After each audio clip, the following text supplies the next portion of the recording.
இன்றைய 7 முக்கிய செய்திகள் இங்கே. இந்தியா கூட்டல் குறி உலகளாவிய. 1.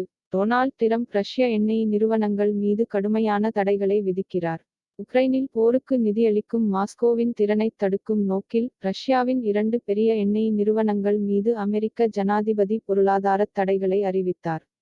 2. சர்வதேச நீதிமன்றம் இஸ்ரேலுக்கு காசாவிற்கு மனிதாபிமான உதவிகளை அனுமதிக்க வேண்டும் என்று கூறுகிறது. நா.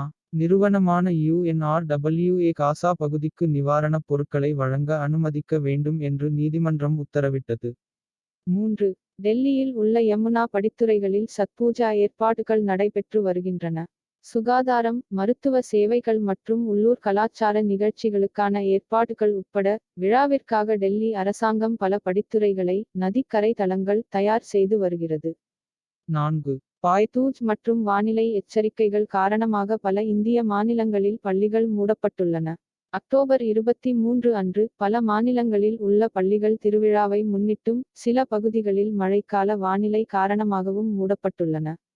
5. கோச்சின் ஷிப்யார்ட் உண்மை குறி உச்சி மாநாடு கப்பல் கட்டுமானத்தில் இந்தியாவின் லட்சியத்தை எடுத்துக்காட்டுகிறது. கொச்சியில் நடந்த கப்பல் கட்டுமான உச்சி மாநாடு 2047ஆம் ஆண்டுக்குள் உலகின் 5 முதல் கப்பல் கட்டுமான நாடுகளில் ஒன்றாக மாறுவதற்கான இந்தியாவின் இலக்கை வலியுறுத்தியது. 6. ரஷ்யா மீதான அமெரிக்கத் தடைகளுக்குப் பிறகு எண்ணெய் விலைகள் கிட்டத்தட்ட 3 விழுக்காடு உயர்ந்தன. புதிய தடைகளைத் தொடர்ந்து ஆசிய வர்த்தகத்தில் முக்கிய எண்ணெய் விலைகள் கடுமையாக உயர்ந்தன. 7. பரந்த பிராந்திய செய்திகள். தென்கிழக்கு ஆசிய தலைப்புச் செய்திகள். கம்போடியா, இந்தோனேசியா, மியான்மர் போன்ற நாடுகளில் முக்கிய முன்னேற்றங்களில் கம்போடியாவிற்கு கல்வி உதவி, இந்தோனேசியாவின் மத்திய வங்கி விரைவான விகித குறைப்புகளை வலியுறுத்துதல் மற்றும் பல அடங்கும்.